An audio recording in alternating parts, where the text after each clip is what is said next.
सूचना मिली है कि बेमौसम बारिश होने वाला है और प्रचंड वातामय होने वाला है। बिजली के तार टूटे और रोशनी चली जाए इससे पहले रोशनदान को सही करते हैं। छत का रोशनदान इतना पुराना है कि जब मेरा जन्म भी नहीं हुआ था तब का है, पर इसकी स्थिति बहुत ही जीर्ण हो चुकी है। मेरी सुखमय दृष्टि ने जब ये देखा तो मेरे हृदय को बहुत ही दुख हुआ। मैंने पुराने कंदील को छत से उतार लिया और साथ में मेरे पास रखे और भी कंदील को ले आई। तो चलो आज हम इस रोशनदान पर कुछ कला करते हैं। तो स्वागत है आपका मेरी इस क्राफ्टर ज्वेलरिया की हस्त कौशलशाला में। सबसे पहले मैंने दुआ कक्ष के गोलक को प्रस्तुत किया, क्योंकि एक तो ये शीशे का है और ऊपर से बहुत ही सूक्ष्म भी है। 50 से 60 साल पुराना ये कंदील में बहुत ज्यादा मिट्टी भी जम चुकी थी।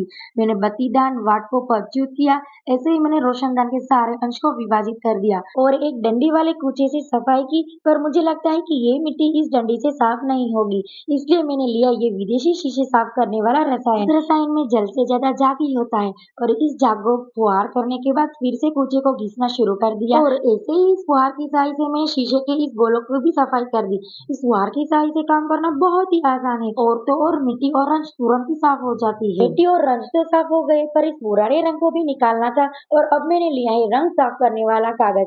इसकी सहायता से पुराने रंग आसानी से निकल तो जाते हैं, पर इस कंदील पर लगा रंग निकालने का नाम ही नहीं ले रहा था। तो मैंने बहलाते मन के साथ उठाया सफेद रंग का डब्बा और पूरे कंदील पर आगे पीछे ऊपर नीचे और कंदील के एक एक अंश पर भी रंगाई कर दी। मुझे इस रोशनदान को और भी खूबसूरत बनाना है, इसलिए मैंने कष्ट की सहायता से टेढ़ी मेढ़ी रेखा आंकी।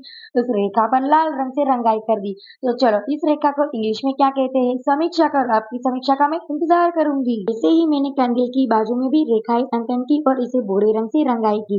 एक नई रूपरेखा देने के लिए मैंने कंदील के वायु संचार के ऊपर बिंदु आकार दिया, पीले रंग से और हरे रंग से पुष्प आकार दिया। वैसे तो मुझे चित्र बनाना बिल्कुल नहीं आता, इसलिए बिंदु आकार मेरा मनपसंद आकार बन चुका है। रोशनदान के बाकी के अंश को मैंने पीले रंग से रंगाई कर दी, पर शीशे काम वाले थोड़े कांच लिए और इसे लाल आकार के नीचे चिपका दिया। गोंद की सहायता से पहले गोल शीशे को चिपकाया, फिर वर्गाकार शीशे को चिपकाया। ऐसे ही करके मैंने पूरे रोशनदान को एक नया ही रूप दे दिया। फिर सारे अंश को एक एक करके मैंने वापस इसके पद पर प्रस्थान कर दिया। अंत में गोलक को भी सही सलामत इसके पद पर प्रस्थान किया। क्या आपको पता है इस रोशनदान को क्या कहते हैं?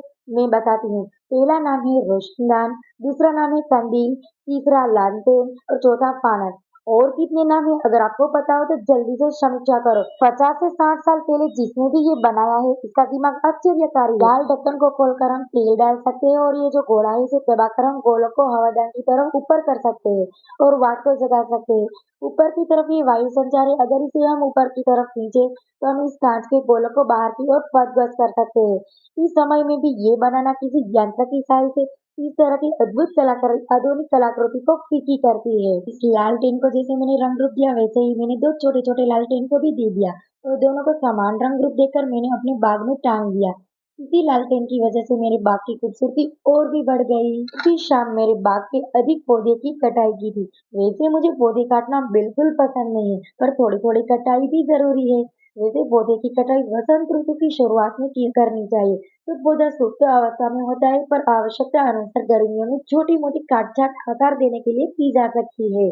तो मैंने इस पौधे की डाल को इकट्ठा कर लिया। पहले तो सारे पत्ती को निकाल लिया और एक एक करके एक एक डाल को समान रख के एक गुच्छा बनाया और गुच्छे के अंत को पतली रस्सी से बांध दिया। मैं सोच रही थी कि इस गुच्छे को किसी टाकू के साथ जोड़कर छोटे छोटे पौधे के लिए कठौता बनाऊं, पर मैंने इस गुच्छे की चोटी बनाई वैसे ही जैसे महिलाएं अपने बालों में करती है।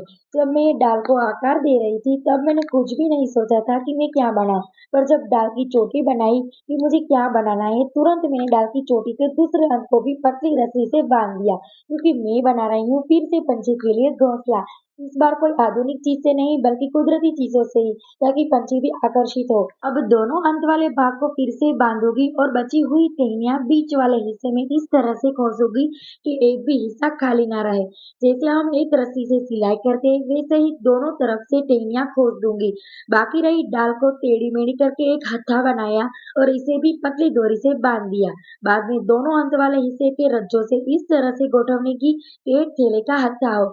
फिर बची हुई सूखे पत्ते को घोंसले के अंदर एक एक करके गोठवनी कर दी ताकि सारी जगहों से पूरा घोंसला संकुल हो जाए। तो मैंने इस घोंसले पर ना ही लोहे की साई ली है ना ही कोई कांटे की। पूरा घोंसला इस तरह से बनाया है जैसे वो कुदरती हो। घोंसले को सही जगह पर स्थापित कर दिया कि तभी मुझे याद आया मेरे पास कष्ट के ना टूटने वाला अंडा है।